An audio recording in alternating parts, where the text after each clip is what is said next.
भारत की मिट्टी मिट्टी के अध्ययन के विज्ञान को मृदा विज्ञान पेडोलॉजी कहा जाता है। भारतीय कृषि अनुसंधान परिषद ने भारत की मिट्टियों को 8 वर्गों में विभाजित किया है, जो निम्न हैं। जलोढ़ मिट्टी, एलुवियल सॉइल, यह नदियों द्वारा लाई गई मिट्टी है। इस मिट्टी में पोटास की बहुलता होती है, लेकिन नाइट्रोजन, फॉस्फोरस एवं ह्यूमस की कमी होती है। यह भारत की सबसे उपजाऊ मृदा है। यह मिट्टी भारत के लगभग 22% क्षेत्रफल पर पाई जाती है। भारत का संपूर्ण उत्तरी मैदान, तटीय मैदान जलोढ़ मिट्टी का बना है। यह दो प्रकार की होती है, बांगर और खादर।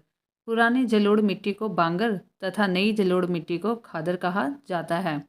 जलोढ़ मिट्टी उर्वरता के दृष्टिकोण से काफ़ी अच्छी मानी जाती है। इसमें धान, गेहूँ, मक्का, तिलहन, दलहन, आलू आदि फसलें उगाई जाती हैं। काली मिट्टी, ब्लैक सॉइल, इसका निर्माण बेसाल्ट चट्टानों के टूटने फूटने से होता है। इसमें आयरन, चूना, एल्युमिनियम एवं मैग्नीशियम की बहुलता होती है। इस मिट्टी का काला रंग टिटेनिफेरस, मैग्नेटाइट एवं जीवाश्म की उपस्थिति के कारण होता है। इस मिट्टी में कार्बनिक पदार्थों की अधिकता होती है। इस मिट्टी को रेगुर मिट्टी के नाम से भी जाना जाता है। कपास की खेती के लिए यह सर्वाधिक उपयुक्त होती है, अतः इसे काली कपास की मिट्टी भी कहा जाता है। रेगुर मिट्टी के नाम से भी जाता है, काली कपास की मिट्टी भी कहा जाता है। अन्य फसलों में गेहूँ, ज्वार, बाजरा आदि को उगाया जाता है। भारत में काली मिट्टी गुजरात, महाराष्ट्र, मध्य प्रदेश के पश्चिमी क्षेत्र, उड़ीसा के दक्षिणी क्षेत्र, कर्नाटक के उत्तरी जिले और आंध्र प्रदेश के दक्षिणी एवं समुद्र तटीय क्षेत्र, तमिलनाडु के सलेम, रामनाथपुरम, कोयम्बटूर एवं तिरुनलवेली जिलों एवं राजस्थान के बूंदी एवं टोंक जिलों में पाई जाती है। लाल मिट्टी, रेड सॉइल, इसका निर्माण जलवायवीय परिवर्तनों के परिणाम स्वरूप रवेदार एवं कायांतरित चालों के विघटन एवं वियोजन से होता है। इस मिट्टी में सिलिका एवं आयरन की बहुलता होती है। लाल मिट्टी का लाल रंग लौह ऑक्साइड की उपस्थिति के कारण होता है, लेकिन जल योजित रूप में यह पीली दिखाई पड़ती है।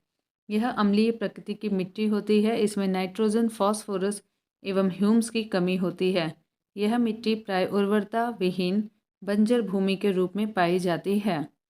इस मिट्टी में कपास, गेहूँ, दालें, मोटे अनाजों की कृषि की जाती है।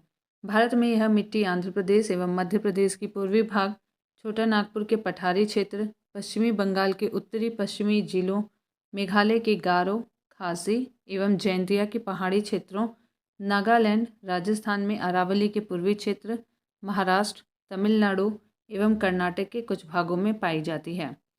चूना का इस्तेमाल कर लाल मिट्टी की उर्वरता बढ़ाई जा सकती है। याद रखिएगा, चूने का इस्तेमाल करके लाल मिट्टी की उर्वरता को बढ़ाया जा सकता है। लेटेराइट मिट्टी, लेटेराइट सॉइल, इसका निर्माण मानसूनी जलवायु की आर्द्रता एवं शुष्कता के क्रमिक परिवर्तन के परिणाम स्वरूप उत्पन्न विशिष्ट परिस्थितियों में होता है। इसमें आयरन एवं सिलिका की बहुलता होती है। शैलों के टूट फूट से निर्मित होने वाली इस मिट्टी को गहरी लाल लेटेराइट, सफ़ेद लेटेराइट तथा भूमिगत जलवायु लेटेराइट के रूप में वर्गीकृत किया जाता है। गहरी लाल लेटेराइट में लौह ऑक्साइड तथा पोटास की बहुलता होती है। इसकी उर्वरता कम होती है, लेकिन निचले भाग में कुछ खेती की जाती है। सफ़ेद लेटेराइट की उर्वरकता सबसे कम होती है और केओलिन के कारण इसका रंग सफ़ेद होता है। याद रखिएगा, केओलिन के कारण इसका रंग सफ़ेद होता है।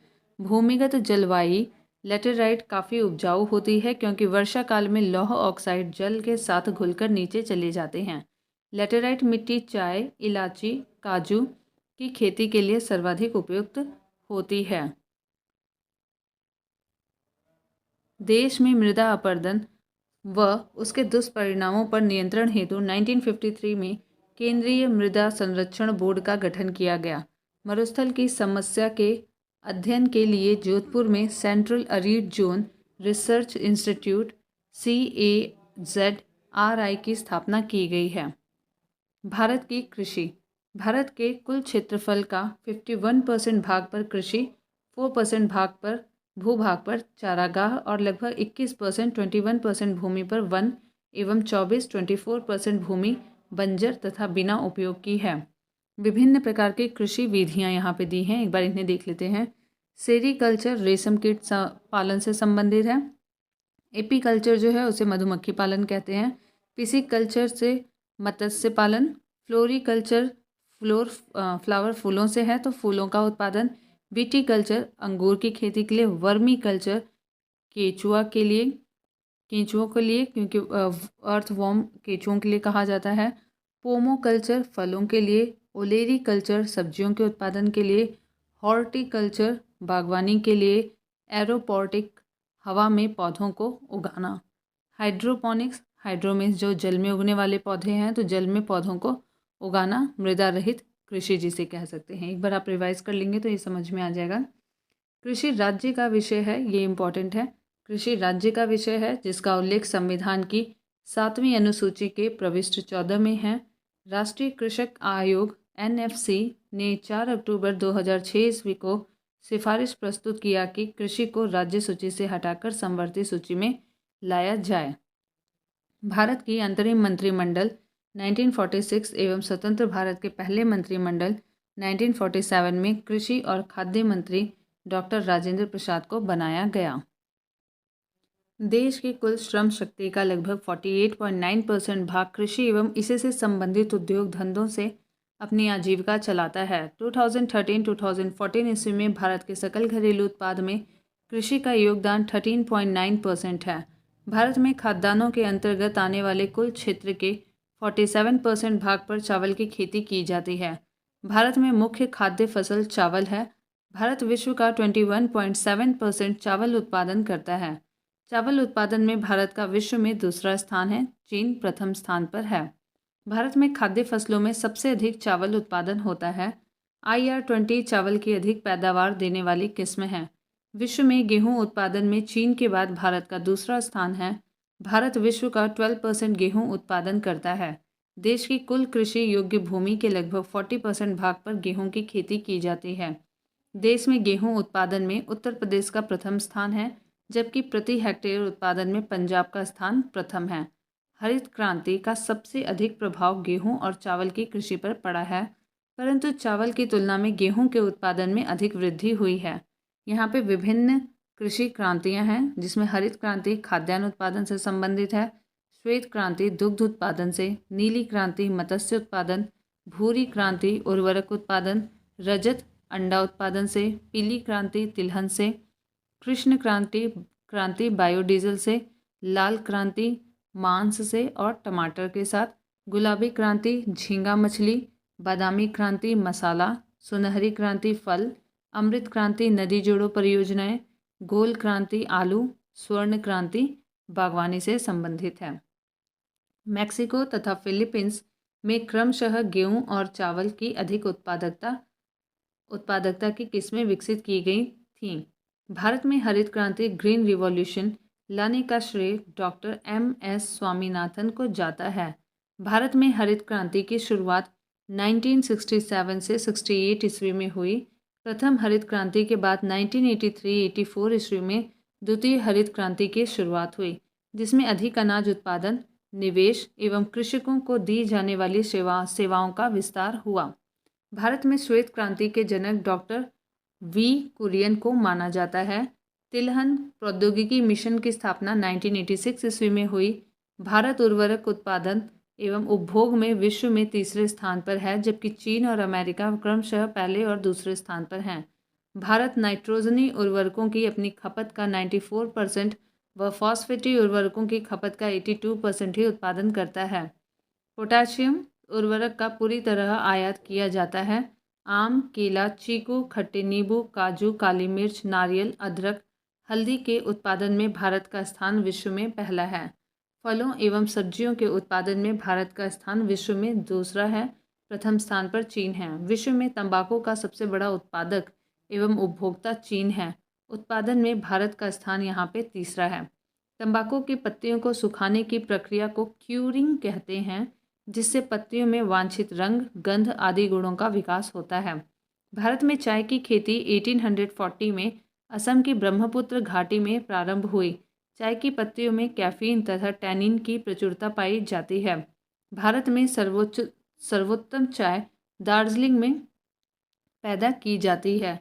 विश्व प्रसिद्ध उलंग किस्म की चाय ताइवान में पैदा होती है। सबसे उच्च कोटि का कहवा अरेबिका होता है। कहवा की अन्य दो किस्में हैं, रोबस्ता और लिबेरिका।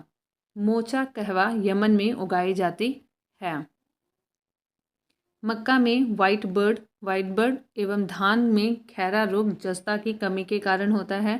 भारत में फूलों की खेती का 9% ऑर्किड से प्राप्त होता है। ऑर्किड एक रंगीन एवं मनमोहक पुष्पीय पौधा है। इसका प्रयोग मुख्य रूप से इत्र निर्माण में, सजावट के रूप में, खाद्य के रूप में एवं परंपरागत दवाइयों के निर्माण में किया जाता है। भारत में इसकी खेती उत्तरी पूर्वी जलवायु क्षेत्रों में की जाती है। अरुणाचल प्रदेश, सिक्किम व हिमाचल प्रदेश में ऑर्किड की कृषि के लिए उपयुक्त क्षेत्र है। अरुणाचल प्रदेश को ऑर्किड स्टेट के रूप में जाना जाता है। ग्वार और क्लस्टर बीन एक लेग्यूमिनस फसल है। ग्वार के बीज ग्वार गोंद को उत्पन्न करने के लिए कच्चे पदार्थ के रूप में प्रयुक्त होते हैं। वैश्विक स्तर पर तेल और गैस उद्योग द्वारा इसका प्रयोग हाइड्रोलिक फ्रैक्चरिंग तकनीकी में किया जाता है। वर्तमान में शैल गैस के निष्कर्षण के लिए ग्वार गोंद की उच्च मांग है। भारत विश्व में ग्वार गोंद का सबसे बड़ा उत्पादक है। राजस्थान ग्वार गोंद का सबसे बड़ा उत्पादक राज्य है। कुल फसलों में राज्यों का क्रम यहाँ पे फसल है, प्रथम स्थान, द्वितीय स्थान और तृतीय स्थान दिया हुआ है। कुल उत्पादन में उत्तर प्रदेश का प्रथम स्थान, मध्य प्रदेश द्वितीय और तृतीय स्थान पर पंजाब। कुल दलहन में मध्य प्रदेश प्रथम, महाराष्ट्र द्वितीय, राजस्थान तृतीय। कुल तिलहन में मध्य प्रदेश प्रथम, राजस्थान द्वितीय, महाराष्ट्र तृतीय। कुल मोटा अनाज में राजस्थान प्रथम, महाराष्ट्र द्वितीय, कर्नाटक तृतीय। अलग अलग फसलों में राज्यों का यहाँ पे क्रम दिया हुआ है। चावल सबसे ज़्यादा पश्चिम बंगाल में, उत्तर प्रदेश में, फिर पंजाब में होता है। गेहूँ सबसे ज़्यादा उत्तर प्रदेश में, फिर मध्य प्रदेश में, फिर पंजाब में होता है। बाजरा सबसे ज़्यादा राजस्थान में, फिर उत्तर प्रदेश में, फिर गुजरात में। मक्का महाराष्ट्र में सबसे पहले, उसके बाद कर्नाटक में, फिर मध्य प्रदेश में। चना मध्य प्रदेश में सबसे ज़्यादा, फिर महाराष्ट्र में, फिर राजस्थान में। अरहर पहले महाराष्ट्र में सबसे ज़्यादा, फिर कर्नाटक में, फिर मध्य प्रदेश में। मसूर उत्तर प्रदेश में, उसके बाद मध्य प्रदेश में, फिर बिहार में। मूंगफली सबसे पहले गुजरात में सबसे ज़्यादा होता है, फिर राजस्थान में होता है, फिर आंध्र प्रदेश में। सरसों में प्रथम स्थान है राजस्थान का, फिर हरियाणा दूसरे स्थान पर, मध्य प्रदेश तीसरे स्थान पर। सोयाबीन मध्य प्रदेश प्रथम स्थान पर है, महाराष्ट्र द्वितीय स्थान पर और राजस्थान तीसरे। सूरजमुखी कर्नाटक प्रथम स्थान पर, उड़ीसा द्वितीय स्थान पर, आंध्र प्रदेश तृतीय स्थान पर। कपास महाराष्ट्र प्रथम स्थान पर, गुजरात द्वितीय स्थान पर, तेलंगाना तृतीय स्थान पर। जूट पश्चिम बंगाल प्रथम स्थान पर, बिहार द्वितीय स्थान पर, असम तृतीय स्थान पर। आलू उत्तर प्रदेश प्रथम स्थान पर, पश्चिम बंगाल द्वितीय स्थान पर, बिहार तृतीय स्थान पर। प्याज महाराष्ट्र फर्स्ट, गुजरात द्वितीय और कर्नाटक तृतीय। गन्ना में सबसे ज़्यादा उत्पादन होता है उत्तर प्रदेश में, फिर महाराष्ट्र में, फिर कर्नाटक में। कर्नाटक सुपारी एवं कॉफ़ी का सबसे बड़ा उत्पादक राज्य है। नासिक अंगूरों के पैदावार के लिए प्रसिद्ध है। भारत में प्राकृतिक रबड़ का सबसे अधिक उत्पादन केरल में होता है। आंध्र प्रदेश भारत में सबसे बड़ा मसाला उत्पादक राज्य है। सबसे अधिक मात्रा में केसर जम्मू कश्मीर से प्राप्त होता है। सिक्किम को जैविक खेती करने वाला भारत का प्रथम राज्य घोषित किया गया। अरहर तूर को लाल चना तथा पीजन पी के नाम से भी जाना जाता है। लंबे रेशे वाली अमेरिकन कपास को देश के उत्तर पश्चिम भाग में नरमा कहा जाता है। कपास पर फूल आने के समय आकाश बादल रहित होना चाहिए। विश्व में लंबे रेशे कपास का सबसे बड़ा उत्पादक एवं निर्यातक देश यूएसए है। अन्न भंडारण करते समय दोनों में नमी 10% से नीचे होनी चाहिए। दानों में नमी अन्न भंडारण करते समय दानों में नमी 10% से नीचे होनी चाहिए, अन्यथा कीट प्रकोप का भय रहता है।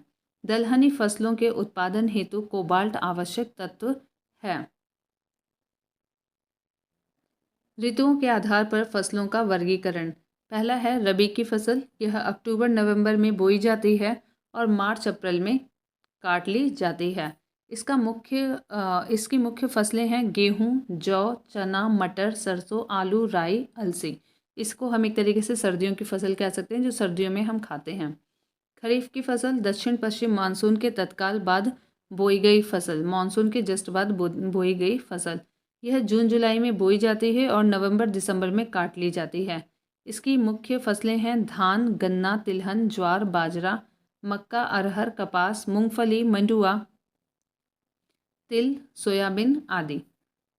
आगे देखते हैं गर्मा फसल। यह मई जून में बोई जाती है और जुलाई अगस्त में काट ली जाती है। इसकी मुख्य फसलें हैं राई, मक्का, ज्वार, जूट और मंडुआ। प्रमुख फसलों का जन्म स्थान, यहाँ पे फसल दिए हुए हैं और जन्म स्थान दिए हुए हैं। धान का भारत और इंडोनेशिया है। मक्के का मध्य अमेरिका है। गेहूं का मध्य एशिया है। तंबाकू का दक्षिणी अमेरिका है। रबड़ का दक्षिणी अमेरिका ब्राज़ील है। उड़द का भारत है। मसूर का चीन है। अमरूद का अमेरिका है। जौ का चीन है। अरहर जो दाल है वो अफ्रीका उसका जन्म स्थान है। सोयाबीन का चीन है। मूंग का भारत है।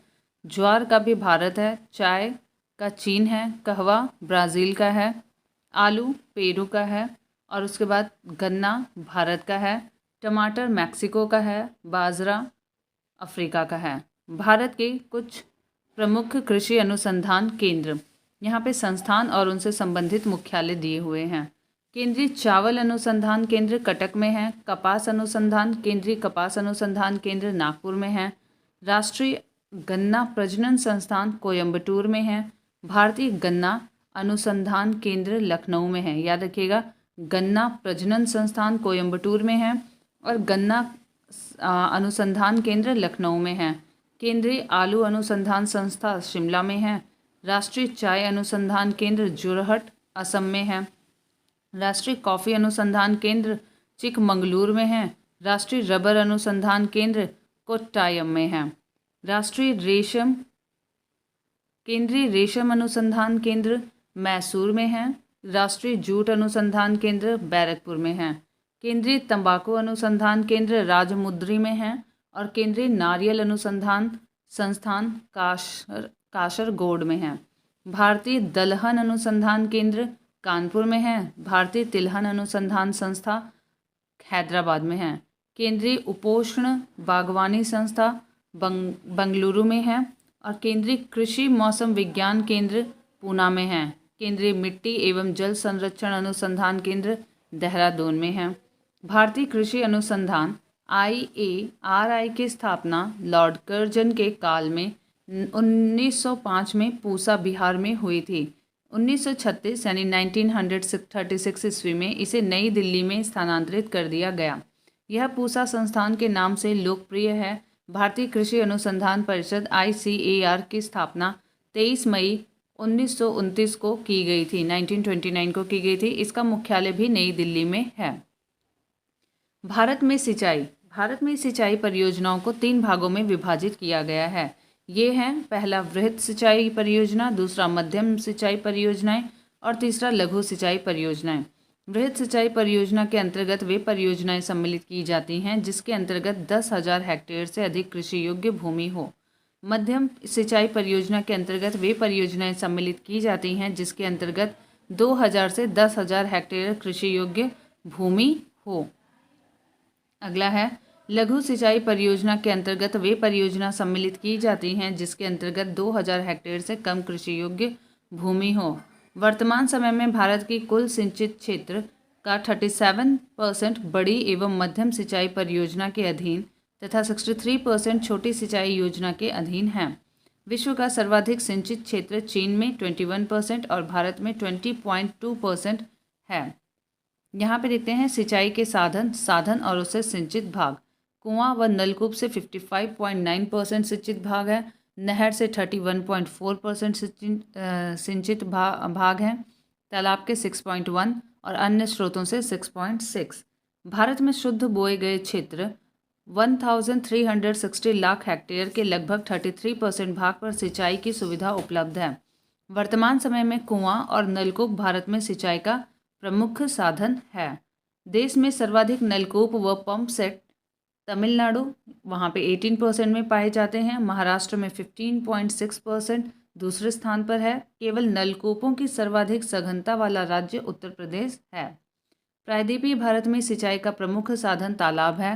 तालाब द्वारा सर्वाधिक सिंचाई तमिलनाडु राज्य में की जाती है। दमन गंगा सिंचाई परियोजना दमन गंगा नदी पर कार्यरत है। इस परियोजना के तहत बना जलाशय गुजरात के वलसाड जिले में स्थापित है। यह गुजरात एवं दादर एवं नागर हवेली की संयुक्त परियोजना है। दमनगंगा सिंचाई परियोजना। दमनगंगा नदी महाराष्ट्र एवं गुजरात से बहते हुए अरब सागर में गिरती है। गिरना सिंचाई परियोजना महाराष्ट्र के नासिक जिले में गिरना नदी पर स्थापित की गई है। पंबा सिंचाई परियोजना केरल के पंबा नदी पर स्थित है। टिहरी पनबिजली कॉम्प्लेक्स उत्तराखंड के टिहरी के समीप भागीरथी तथा भीलगाना नदी पर स्थापित है। यहाँ से सिंचाई, जल आपूर्ति तथा जल विद्युत उत्पादन किया जाता है। इंदिरा गांधी नहर को सतलज नदी से जल मिलता है और यह भारत की सबसे लंबी सिंचाई नहर है। अगले पॉइंट्स देखते हैं। सारण सिंचाई नहर एवं त्रिवेणी नहर गंडक नदी से जल प्राप्त करती है। सारण सिंचाई नहर और त्रिवेणी नहर गंडक नदी से जल प्राप्त करती है। राष्ट्रीय जल संभर परियोजना का क्रियान्वयन कृषि मंत्रालय द्वारा किया जाता है। मल्टी स्टेज लिफ्ट सिंचाई स्कीम कालेश्वरम, इसको पढ़ के देखते हैं। तेलंगाना के जयशंकर भूपलपल्ली जिले के मेडीगड्डा में विश्व के सबसे बड़े मल्टी स्टेज लिफ्ट सिंचाई स्कीम कालेश्वरम का लोकार्पण तेलंगाना के मुख्यमंत्री चंद्रशेखर राव ने 21 जून 2019 को किया। इस प्रोजेक्ट की मुख्य विशेषताएं निम्नलिखित हैं। कालेश्वरम लिफ्ट सिंचाई प्रोजेक्ट में 139 MW अधिकतम क्षमता वाले पंप का उपयोग किया गया है। विश्व में अभी तक इतनी क्षमता वाले पंप का उपयोग कहीं भी नहीं किया गया है। विश्व के सबसे बड़े टनल रूट 203 मीटर की निर्माण किया गया है। कालेश्वरम विश्व की अकेली एकमात्र ऐसी प्रोजेक्ट है जो प्रतिदिन 2 TMC पानी लिफ्ट कर सकती है। इस प्रोजेक्ट के जरिए 45 लाख एकड़ भूमि एवं हजारों गांवों के पानी की जरूरत पूरी होगी। पहली बार ऐसा हुआ है कि जब गोदावरी नदी का पानी कृषि भूमि को पानी की सप्लाई के लिए 92 मीटर की ऊंचाई से फेज़ में लिफ्ट किया गया है, जो कि 618 मीटर ऊंचाई तक है। पेडीगड्डा एरिया में 92 मीटर की ऊंचाई तथा कोंडापोच्छमा सागर में सबसे अधिक 618 मीटर की ऊंचाई। इस परियोजना से सबसे ज़्यादा श्री राम सागर में 200 TMC पानी का उपभोग होगा, जबकि सबसे कम अनंतगिरी में 3 TMC पानी उपयोग में लाया जाएगा। भारत सरकार ने 1983 में राष्ट्रीय जल संसाधन परिषद का गठन किया। प्रधानमंत्री इसके अध्यक्ष एवं केंद्रीय जल संसाधन मंत्री इसके उपाध्यक्ष होते हैं। जल संसाधन राज्य मंत्री, संबद्ध केंद्रीय मंत्री, राज्य मंत्री, सभी राज्यों के मुख्यमंत्री और संघ प्रदेश के उपराज्यपाल या राज्यपाल इसके सदस्य होते हैं। जल संसाधन मंत्रालय का सचिव इस परिषद का सचिव होता है। भारत के खनिज संसाधन।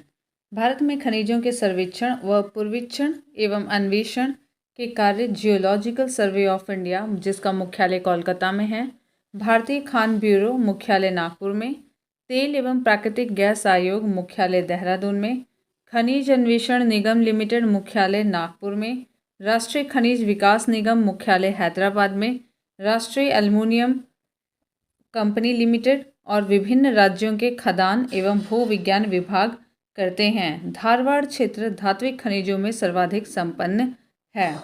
यहाँ पे अगले पॉइंट्स हैं। भारत में शीर्ष 5 खनिज उत्पादक राज्य हैं। उड़ीसा, राजस्थान, आंध्र प्रदेश, छत्तीसगढ़ एवं झारखंड हैं। अपरिष्कृत पेट्रोलियम टर्शियरी युग की अवसादी शैलों में पाया जाता है। व्यवस्थित ढंग से तेल अन्वेषण और उत्पादन 1956 में तेल एवं प्राकृतिक गैस आयोग की स्थापना के बाद प्रारंभ हुआ। भारत में शैल गैस के संसाधन Cambay basin, Krishna Godavari basin, Kaveri basin एवं विंध्यन बेसिन में पाए गए हैं। भारत के प्रमुख खनिज संसाधन, यहाँ पे खनिज पदार्थ हैं और उनके प्राप्ति के स्थान हैं। तो पहला है पेट्रोलियम, जो कि असम के डिगबोई और सुरमा घाटी में मिलता है, गुजरात के खंभात और अंकलेश्वर में मिलता है, महाराष्ट्र के बॉम्बे हाई में। भारत में खनिज तेल के भंडार मुख्यतः अवसादी चट्टानों में पाए जाते हैं। याद रखिएगा, अवसादी चट्टानों में पाए जाते हैं। भारत में खनिज तेल का उत्पादन सर्वप्रथम डिगबोई में प्रारंभ किया गया। नोट: अंकलेश्वर में 1960 ईस्वी में खोदे गए पहले कुएं का नाम वसुधारा रखा गया था। आगे है इसके विशेष बिंदु। मुंबई हाई की खोज 1973 ईस्वी में हुई और यहाँ से तेल उत्पादन की शुरुआत ONGC के द्वारा 1976 ईस्वी में हुई। यह मुंबई से लगभग 176 किलोमीटर उत्तर पश्चिम में खंभात की खाड़ी में स्थित है। यहाँ तेल निकालने के लिए बने प्लेटफॉर्म का नाम सागर सम्राट है, जो एक जलयान है जिसे जापान से मंगाया गया है। इस समय देश में 21 परिष्करणशालाएं यानी कि तेल शोधक कारखाना कार्य कर रही हैं, जिनमें से 17 सार्वजनिक क्षेत्र, 3 निजी क्षेत्र में तथा 1 संयुक्त क्षेत्र में है। अगला है लौह अयस्क, जो कि उड़ीसा के सोनाई, क्योंझर, मयूरभंज और झारखंड के सिंहभूमि, हजारीबाग, पलामू, धनबाद में पाया जाता है। छत्तीसगढ़ के बस्तर, दुर्ग, रायपुर, रायगढ़, बिलासपुर में पाया जाता है। मध्य प्रदेश के जबलपुर में, कर्नाटक के बेलारी, चिकमंगलूर, चित्तलदुर्ग, महाराष्ट्र के रत्नागिरी में और चांदा में, तमिलनाडु के सलेम और तिरुचिरापल्ली में और गोवा में पाया जाता है। इससे संबंधित विशेष तथ्य। विश्व में लौह अयस्क के उत्पादन में भारत का चौथा स्थान है। प्रथम और द्वितीय तृतीय स्थान पर क्रमशः चीन, ऑस्ट्रेलिया और ब्राज़ील हैं। कुछ संचित भंडार की दृष्टि से भारत का विश्व में प्रथम स्थान है। भारत में लौह अयस्क के उत्पादन में पहले, दूसरे एवं तीसरे स्थान पर क्रमशः कर्नाटक, छत्तीसगढ़ एवं उड़ीसा है। चौथा गोवा और पांचवा झारखंड है। अगला पॉइंट, भारत के प्रमुख खनिज संसाधन। यहाँ पे उसके प्रमुख खनिज संसाधन दिए हैं, फिर उससे संबंधित प्राप्ति स्थान दिया है और फिर उससे संबंधित विशेष बिंदु दिया है, जिसे हम एक एक करके देखते हैं। खनिज पदार्थ है पहला मैग्नीज और प्राप्ति स्थान है इसका उड़ीसा, सुंदरगढ़, संबलपुर, बोलंगीर, क्योंझर, कालाहांडी, कोरापुट, महाराष्ट्र, नागपुर, भंडारा, मध्य प्रदेश के बालाघाट और छिंदवाड़ा में, कर्नाटक के शिमोगा, बेलारी, चित्रदुर्ग में और बीजापुर में, आंध्र प्रदेश के श्रीकाकुलम में और गुजरात के पंचमहल में, बड़ोदरा में, झारखंड के सिंहभूमि में, राजस्थान के बांसवाड़ा में। और विशेष बिंदु, मैग्नीज के प्रमाणिक भंडारों की दृष्टि से भारत का विश्व में जिम्बाब्वे के बाद दूसरा स्थान है। उत्पादन की दृष्टि से भारत का विश्व में 5वां स्थान है। उड़ीसा भारत का 34% मैग्नीज पैदा करके प्रथम स्थान पर है। द्वितीय एवं तृतीय स्थान पर क्रमशः महाराष्ट्र 25% एवं मध्य प्रदेश 21% का है। अगला है कोयला, जो कि झारखंड के धनबाद, सिंहभूमि और गिरिडीह में मिलता है। पश्चिम बंगाल के रानीगंज और आसनसोल में मिलता है। छत्तीसगढ़ के रायगढ़ में, उड़ीसा के देशगढ़ और तलचर में, असम के माकमू और लखीमपुर में, महाराष्ट्र के चांदा में, तेलंगाना के सिंगरेनी में, मेघालय, जम्मू कश्मीर, नागालैंड, अरुणाचल प्रदेश के नामचिक, नामफुक में। और इससे संबंधित विशेष तथ्य हैं। कोयले के उत्पादन में भारत का स्थान विश्व में तीसरा है। भारत में कोयले के उत्पादन में प्रथम 3 राज्य हैं, झारखंड 40%, छत्तीसगढ़ एवं उड़ीसा। एंथ्रासाइट सबसे उत्तम श्रेणी का कोयला है। कोयले को उद्योग की रोटी तथा काला सोना भी कहा जाता है। लिग्नाइट को भूरा कोयला कहा जाता है। अगला पॉइंट है तांबा, झारखंड के सिंहभूमि में, हजारीबाग में पाया जाता है। राजस्थान के खेतड़ी और झुंझुनू में पाया जाता है। भीलवाड़ा, अलवर और सिरोही में भी पाया जाता है। महाराष्ट्र के कोल्हापुर में पाया जाता है और कर्नाटक के चित्रदुर्ग, हासन और रायचूर में पाया जाता है। मध्य प्रदेश के बालाघाट में पाया जाता है। आंध्र प्रदेश के अग्निगुंडल में पाया जाता है। इससे संबंधित तथ्य, भारत में तांबे के उत्पादन में प्रथम 3 राज्य क्रमशः हैं, मध्य प्रदेश, राजस्थान, झारखंड। राजस्थान के जवाहर खान में जस्ते के साथ तांबा भी निकाला जाता है। राजस्थान में तांबा खनिज का सबसे बड़ा भंडार है। अगला पॉइंट है बॉक्साइट। उड़ीसा में पाया जाता है। झारखंड के कोडरमा, हजारीबाग में, बिहार के गया एवं मुंगेर में, महाराष्ट्र के नागपुर, भंडारा एवं रत्नागिरी में, राजस्थान में अजमेर और शाहपुर में, आंध्र प्रदेश में नेल्लोर में पाया जाता है बॉक्साइट। भारत बॉक्साइट में आत्मनिर्भर है। भारत में बॉक्साइट का उत्पादन सबसे अधिक उड़ीसा, कुल उत्पादन का 42% में होता है। दूसरा स्थान गुजरात एवं तीसरा स्थान झारखंड का है। अगला है अभ्रक, जो कि आंध्र प्रदेश में होता है। आंध्र प्रदेश के नेल्लोर जिला में, झारखंड के पलामू में, गुजरात के खेड़ा में, मध्य प्रदेश के कटनी, बालाघाट, जबलपुर में और छत्तीसगढ़ के बिलासपुर में और फिर राजस्थान में होता है अभ्रक। और वर्तमान में आंध्र प्रदेश भारत का 72% से अधिक अभ्रक पैदा करने वाला करता है। उत्पादन में दूसरा स्थान राजस्थान का है, आंध्र प्रदेश के बाद राजस्थान का है। सोना कर्नाटक के कोलार, ऊटी और हट्टी की खान में मिलता है। आंध्र प्रदेश के रामगिरी खान और अनंतपुर में मिलता है। तेलंगाना के वारंगल में, तमिलनाडु के नीलगिरी एवं सलेम में, झारखंड के हीरा बुदनी खान और सिंहभूमि में सोना मिलता है। देश की कुल स्वर्ण उत्पादन का 98% भाग अकेले कर्नाटक राज्य से प्राप्त किया जाता है। दूसरा स्थान आंध्र प्रदेश से प्राप्त किया जाता है। हीरा मध्य प्रदेश के मझगांवा खान में और पन्ना जिले में पाया जाता है। अगला है जस्ता राजस्थान, उदयपुर राजस्थान के उदयपुर में, उड़ीसा में, जम्मू कश्मीर उत्पादन में द्वितीय स्थान पर है ये। और इससे संबंधित तथ्य है राजस्थान उत्पादन में प्रथम के राजस्थान के जवाहर खान जस्ता उत्पादन के लिए ही प्रसिद्ध हैं। अगला है यूरेनियम, जो कि झारखंड के रांची, हजारीबाग और सिंहभूमि में पाया जाता है। झारखंड प्रथम स्थान पर है। भारत में सबसे महत्वपूर्ण यूरेनियम खान है जादूगोड़ा है। आगे देखते हैं मैग्नीजाइट उत्तराखंड, राजस्थान, तमिलनाडु, आंध्र प्रदेश में मिलता है और इसका सर्वाधिक भंडार 68% उत्तराखंड में है। इसका सर्वाधिक भंडार 68% उत्तराखंड में है। अगला है चांदी, राजस्थान के जवार खान, कर्नाटक के चित्रदुर्ग, बेलारी और आंध्र प्रदेश के कुडप्पा और गुंटूर में मिलता है।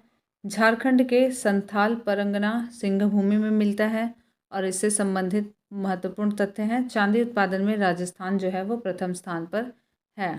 अगला पॉइंट है थोरियम पायराइट्स, राजस्थान के पाली एवं भीलवाड़ा में मिलता है और कैटल में मिलता है। संबंधित तथ्य विश्व का सबसे बड़ा यूरेनियम निर्माता देश भारत है।